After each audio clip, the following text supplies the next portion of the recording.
안녕하세요. 오늘 이제 이렇게 프랑스어 학부 교수님들과 만나는 시간 가지게 되었는데요. 이제 저는 인터뷰어 동호진이고, 저는 인터뷰를 맡은 한승민입니다. 이제 이 자리에 그 원종익 교수님과 앙뚜안 교수님 나와주셨는데 공통 질문 그리고 그 교수님별 개인 질문하도록 하겠습니다.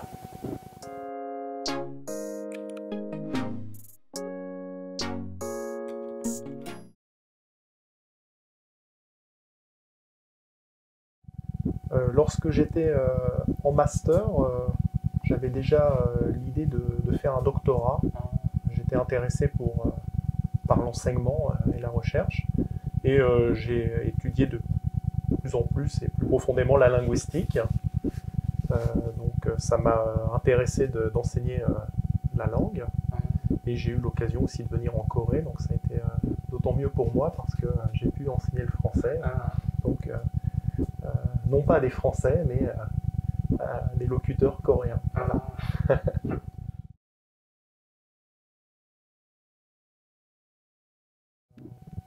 Alors lorsque j'ai commencé à étudier à l'université, les premières années, j'ai beaucoup travaillé, étudié. Les professeurs nous donnaient beaucoup de livres, d'articles à lire. Et dans les cours en France, c'était difficile parce qu'on était très nombreux dans des amphithéâtres. On était plus de 100 élèves. Et le professeur parle pendant 2 heures. Il faut prendre des notes. Donc c'était très difficile. Les examens étaient difficiles. C'était des dissertations. Donc je garde un bon souvenir, mais c'était difficile. Difficile à se concentrer. Oui, c'était pendant les cours. Était assez long et il fallait écrire beaucoup de notes. Je ne sais pas si cela a changé maintenant, mais j'ai un souvenir que surtout les cours de première année, deuxième année étaient difficiles. Et aussi, on devait lire beaucoup de livres. Les professeurs nous donnaient souvent des livres, des chapitres de livres à lire. Voilà.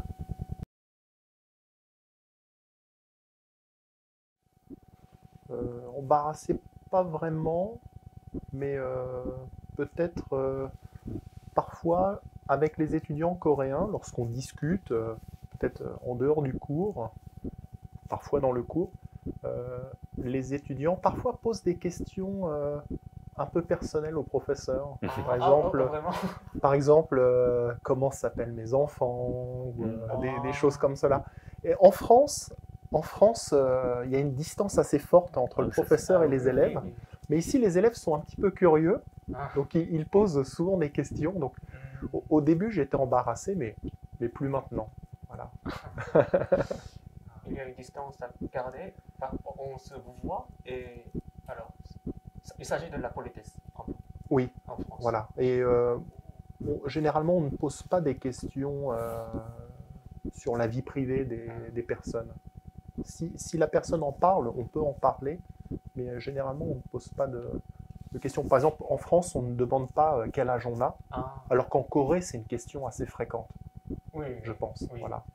Mais par exemple, en France, c'est plutôt rare de demander ce genre de questions.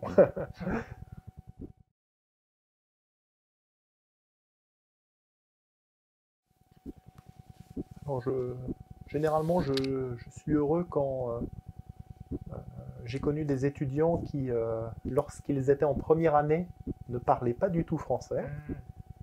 Et puis, progressivement, deuxième année, troisième année, et puis en quatrième année, finalement, après, ils peuvent très bien parler. Donc ça, c'est une satisfaction, je pense, pour tous les professeurs du département, parce que certains élèves, en 4 ans, parlent après un très bon français. Et aussi, je suis heureux quand certains étudiants, après, utilisent le français, soit pour aller faire un master en France, ou soit dans une entreprise. Je pense que pour eux, ça a été un grand bénéfice, et ils profitent de ce qu'ils ont étudié et ce qu'ils ont appris au département. Voilà.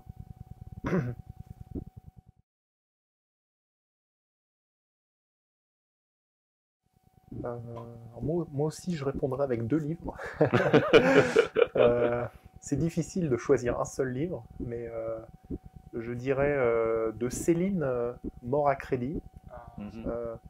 C'est un livre qui raconte la jeunesse de Céline. C'est un livre très dense avec beaucoup d'événements et j'aime beaucoup la manière dont Céline raconte ces événements. Et un autre livre que j'ai lu quand j'étais jeune et que j'aime toujours, c'est Poil de carotte de Jules Renard. C'est un livre assez facile à lire, mais où il y a beaucoup de sagesse. C'est l'histoire d'un enfant et de sa jeunesse dans une famille française. Et je pense que c'est un livre très très bon et que même les élèves ici au département pourraient lire parce que ça se lit assez bien et ça explique des aspects de l'éducation française et de la famille française. Voilà, donc je dirais Mort à crédit de Céline et Poil de carotte de Jules Renard.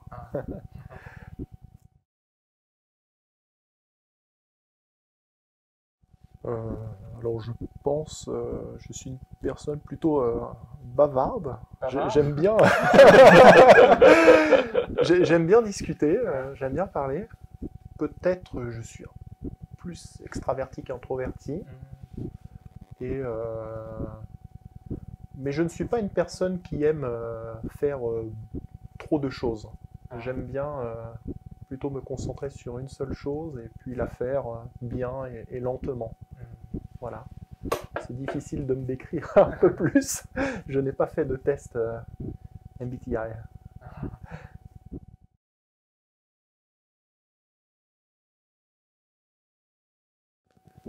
Alors, selon moi, une caractéristique de la culture coréenne, c'est la culture du soir, de la soirée.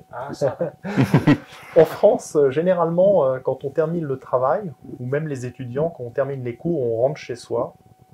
Mais en Corée, je pense qu'il y a la culture de rester à l'extérieur le soir. Oui. Les gens vont au restaurant, rencontrent leurs amis. Et ça, c'est, je pense, une caractéristique importante de la culture coréenne. Donc la vie le soir est assez importante en Corée, beaucoup plus qu'en France. Et c'est assez caractéristique, je pense, de la culture coréenne.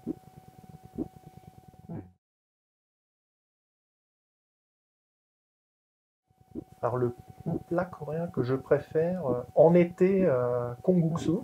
J'aime beaucoup le kongguksu. Moi aussi. Moi aussi. Et quand il fait froid, j'aime plutôt les plats épicés. J'aime bien pudejjigae ou jjanggochang. J'aime bien aussi. Et pour le plat français qui me manque, c'est difficile. J'aime bien le cassoulet, ça me manque. C'est un plat du sud de la France avec des haricots et des saucisses. C'est difficile à trouver en Corée. Donc le cassoulet et peut-être la choucroute, qui est un plat d'Alsace, qui me manque aussi. Oui.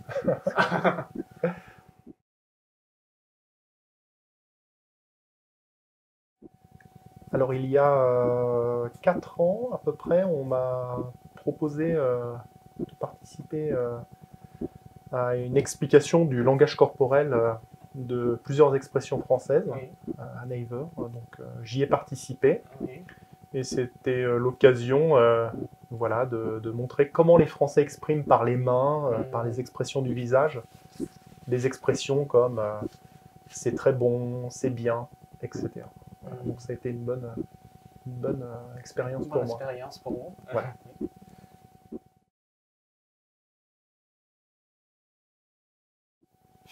Chugum.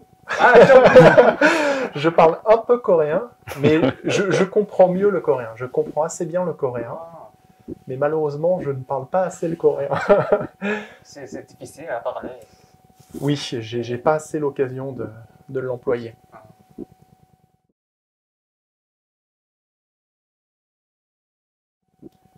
Alors la linguistique informatique consiste dans le traitement automatique du langage par les machines.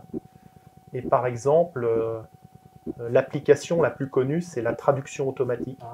Par exemple, concevoir des logiciels qui permettent de traduire le français vers le coréen, ou le coréen vers le français. Donc c'est un domaine où on utilise en même temps la linguistique et en même temps l'informatique. Voilà. Moi, j'ai travaillé pour ma thèse sur le résumé automatique. Comment résumer automatiquement des textes. C'est intéressant. Oui, c'est intéressant. Ouais. C'est c'est intéressant.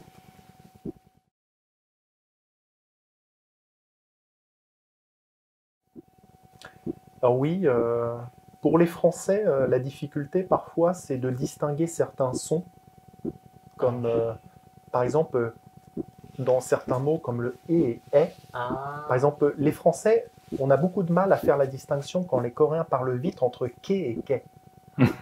Par exemple. Et ça, c'est difficile pour les Français, quand les Coréens parlent vite.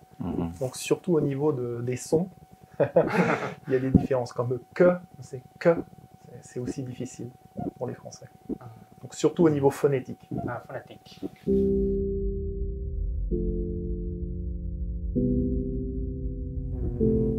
Alors, je voudrais leur dire que apprendre le français, c'est pas seulement apprendre une langue, mais c'est aussi apprendre une culture et aussi une autre manière de penser. Donc, lorsqu'on apprend une langue étrangère, comme le français, je pense que c'est bon pour le développement de l'individu, pour être plus ouvert d'esprit. Donc, je pense que c'est une chance que les étudiants ont pour eux-mêmes et pour leur futur. Voilà. Merci.